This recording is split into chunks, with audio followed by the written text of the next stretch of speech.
যাদের স্বাস্থ্য বেশি তাদের জন্য সালোয়ারের লুজ বাড়িয়ে কিভাবে একটি সাধারণ কুচি সালোয়ার কাটিং করতে হবে এই ভিডিও থেকে খুব সহজে আপনাকে শিখিয়ে দিব। এই ভিডিওটি দেখলে যে কোনো স্বাস্থ্যবান মানুষের জন্য খুব সহজে একটি সাধারণ কুচি সালোয়ার আপনি কাটিং করতে পারবেন অনেক ঘের দিয়ে। তো এইভাবে কাপড়টি ফার্স্ট টাইম একটি ডাবল ভাঁজ করে নিতে হবে। এরপরে দুইটি মাথা একখানে করে এখানে আরো একটি ভাঁজ করে নিব আমরা।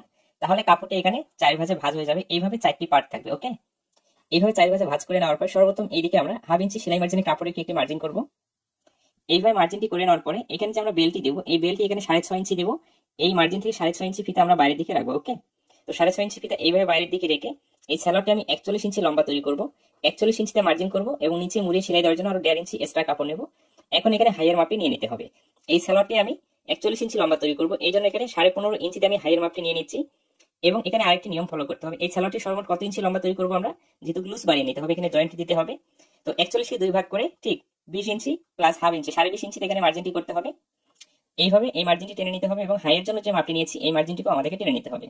এরপরে পায়ের নিচের এই দুইটি মার্জিন টেনে নিতে হবে। এই দুইটি মার্জিন টেনে নেওয়া কমপ্লিট হয়ে গেলে পায়ের মুখে মাপটি 13 ইঞ্চি নেব। 13 কে 2 ভাগ করে 6.5 ইঞ্চিতে মার্জিন করব এবং 1 ইঞ্চি সেলাই মার্জিন জন্য প্লাস করে নেব। ওকে, এরপরে এই নিচের এই মার্জিনটি থেকে পায়ের মুখের মাপটির সাথে এই মার্জিনটি আমাদেরকে স্কেলের সাহায্যে মিলিয়ে দিতে হবে। এইভাবে মার্জিনটি মিলে দেওয়া কমপ্লিট হয়ে গেলে এতটুকু অংশ এই মার্জিন অনুযায়ী আমরা ফার্স্ট টাইমে কাটিংটি করে নিব। আপনি যদি আমার ফেসবুক পেজে নতুন হয়ে থাকেন, আমার পরবর্তী ভিডিওগুলো নিয়মিত দেখতে চান, অবশ্যই তাহলে পেজটিকে ফলো দিয়ে রাখবেন। দর্জি কাজগুলো খুব সহজ ও সঠিক নিয়মে আপনি শিখতে পারবেন এই পেজটি থেকে। এইভাবে কাপড়টি রাখবো, হাফ ইঞ্চি সেলাই মার্জিন জন্য উপরে রাখতে হবে। রাখার পরে এদিকে অবশিষ্ট কাপড়টি কাটিং করে নিতে হবে। দেওয়ার পরে এখন কি করবো, এই মার্জিনগুলো আবার আমরা ভালো করে দিয়ে দিব। এই ভিডিওটি পরবর্তীতে আবার যদি আপনি দেখতে চান, অবশ্যই আপনার ফেসবুক আইডিতে আপনি শেয়ার দিয়ে রাখবেন। এইভাবে মার্জিনগুলো টেনে নেওয়ার পরে এখন লুচের মাপে নিব। আমরা নর্মালি এইভাবে মেপে দেখবো কত ইঞ্চি আমাদের লুজ নেওয়ার প্রয়োজন। এইভাবে মেপে নিয়ে, ঠিক আছে, আপনার যত ইঞ্চি লুজ নেওয়ার প্রয়োজন তত ইঞ্চি এখানে একটি মার্জিন করতে হবে এবং 1.5 ইঞ্চি ভিতরে হাই রাউন্ড শেপ করার জন্য মার্জিন করতে হবে এবং 1 ইঞ্চি সেলাই মার্জিন যাবে। এখানে হাই রাউন্ড শেপটি আমাদের 1.5 ইঞ্চিতে হবে। এইভাবে মেপে নেওয়ার পরে সেম ভাবে উপরেও তত ইঞ্চিতে একটি মার্জিন করে এই মার্জিনটি আমরা এখানে সোজা করে টেনে নেব। এইভাবে মার্জিনটি টেনে নেওয়ার পরে এখানে হাইয়ের জন্য রাউন্ড শেপই করে দিতে হবে। এইভাবে কিন্তু একটি সালোয়ারের লুজটি আমরা বাড়িয়ে নিতে পারি। এতটুকু মার্জিন এখানে পায়ের অংশটির সাথে মিলিয়ে দিতে হবে।